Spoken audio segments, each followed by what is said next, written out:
servir en toutes circonstances avec fidélité et loyauté. Il y a longtemps dans nos régions du monde, une tradition loin d'être disparue. Elle, c'est la fête du Saint-Nicolas, une fête annuelle célébrée dans plusieurs écoles en l'honneur d'un personnage reconnu par sa générosité, son aide, sa protection des enfants. Décédé un certain 6 décembre 343, cette figure est restée une référence pour le monde.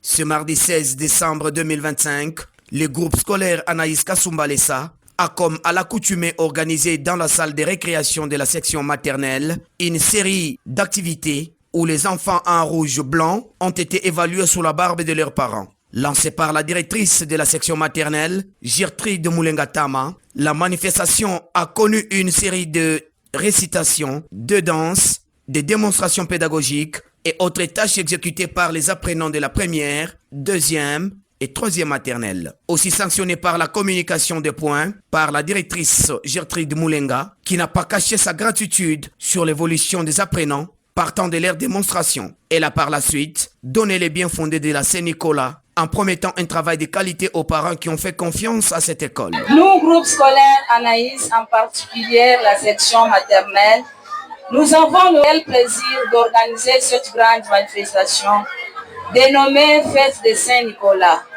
au sein de notre institution éducative Anaïs, située dans la ville de Kasumbalesa, quartier Maskini, avenue du 30, référence arrêt plateau Maïmbi. À cette même date du 16 décembre 2025, marque la fin des activités pédagogiques du premier trimestre à la section maternelle. À ce qui précède cette manifestation, ne pas organisée sous l'opinion de quelqu'un, mais cela est fait dans le but de communiquer le résultat du premier trimestre à nos enfants, tout en respectant le calendrier scolaire. Après Zaina Mugeni vient l'enfant Chikola Kanama Skola. Elle aussi a eu élite, soit la couleur jaune sur le bulletin.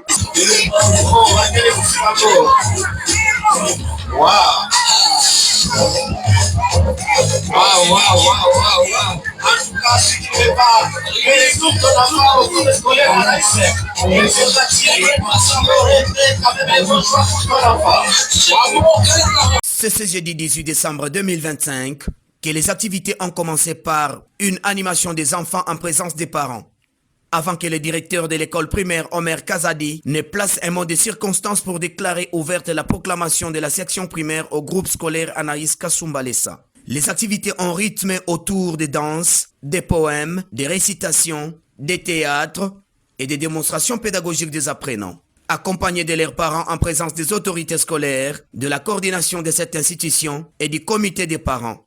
Par la suite, M. Omer Kazadi a procédé à la proclamation en commençant par la classe de la première année jusqu'en 6e.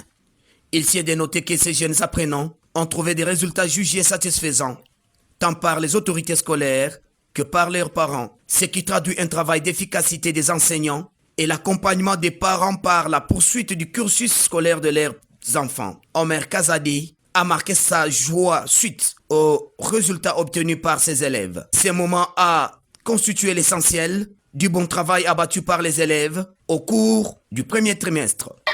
Permettez-moi, avant toute chose, d'exprimer ma sincère gratitude à notre promoteur pour son leadership, sa vision et son engagement indéfectible envers l'excellence éducative. Je remercie également le coordonnateur et l'administrateur pour leur rigueur, leur accompagnement et leur constance dans le suivi quotidien du fonctionnement de notre établissement.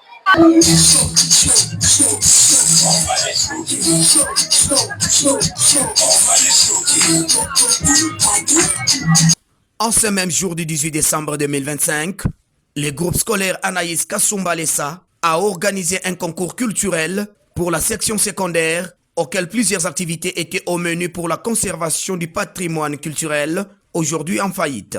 Sous le haut patronage d'Henri Mouteba, préfet des études, cette journée était animée par différentes séries à la culture. Face à l'impasse qui ronge le pays depuis quelques années, un concours culturel de deuxième édition a vu le jour en cette date du 18 décembre, regorgeant en son sein plusieurs couches culturelles, notamment la lecture française et anglaise, la dictée française, la culture générale et l'épellation des mots. Montrant leur performance, ils ont accompagné ces activités par une série de poèmes, de danses modernes et folkloriques, et pourquoi pas de slam. Cette manifestation culturelle a été officiellement lancée par le préfet des études, Henri Mouteba. Nous sommes au grand groupe scolaire Anaïs Kasumbalesa qui fait la fierté de notre promoteur, lui qui n'a pas eu tort de nous responsabiliser. Aujourd'hui, cette école et surtout la section secondaire ici à Kasumbalesa, pour ce beau cadre, aujourd'hui, nous sommes en train de défendre le pourquoi nous avons accepté la tête de cette école. Nous allons demander à tous les compétiteurs des différentes filières, les lecteurs, les rédacteurs, les danseurs, ceux qui vont passer à la dictée, ceux qui vont slammer, ceux qui vont déclamer, de pouvoir s'apaiser parce que nous n'aurons besoin qu'un d'un seul gagnant. Quand on sait, nous déclarons ouverte la manifestation. Je vous remercie. Après son mot des circonstances, Michel Mitéo, directeur des études, a, dans son élocution, donné la quintessence du concours culturel dans les chefs des élèves. L'éducation de la jeunesse congolaise, socle de notre cheval de bataille dans la ville de Kasumbalesa à Kasumbalesa. Pour ne pas abuser de la gestion de l'économie de votre temps, notre rencontre d'aujourd'hui, jeudi 18 décembre 2025, est notre souci majeur de vous présenter encore une fois le bilan partiel de nos activités scolaires 2025-2026. Il s'agit de l'importance d'un concours dans un établissement scolaire dont le groupe scolaire Anaïs Kasumbalesa. Notre thématique est centrée sur 6 étapes différentes organisées comme suit. 1. La culture générale. 2. L'épellation. 3. La dictée et la lecture. 4. La démonstration et la réalisation des élèves option sciences. 5. La démonstration des acrobates hommes sans eau. 6. L'art dramatique et autres. Annuellement organisé, ce concours a chuté par la remise des cadeaux aux gagnants par le préfet des études Henri Mouteba. Satisfaits de leur performance, les gagnants ont marqué leur sentiment de joie en invitant ceux n'ayant pas participé à ces concours de prendre part à cette organisation prochainement, dont le but est de combattre la glossophobie, la timidité, de renforcer un esprit de recherche, de compétitivité et favoriser l'initiation à l'art oratoire. La première place, mais ça n'a pas été du tout facile. Mais on a fait de nos mieux pour avoir au moins les prix qu'on a remportés aujourd'hui. C'est vraiment une grande joie que j'éprouve maintenant là. Mais je vous encourage aussi la prochaine fois à venir participer avec nous ici au groupe scolaire Anaïs. Grâce à cet effort, le patrimoine congolais retrouve enfin son authenticité et s'avère des niveaux d'avancée significative.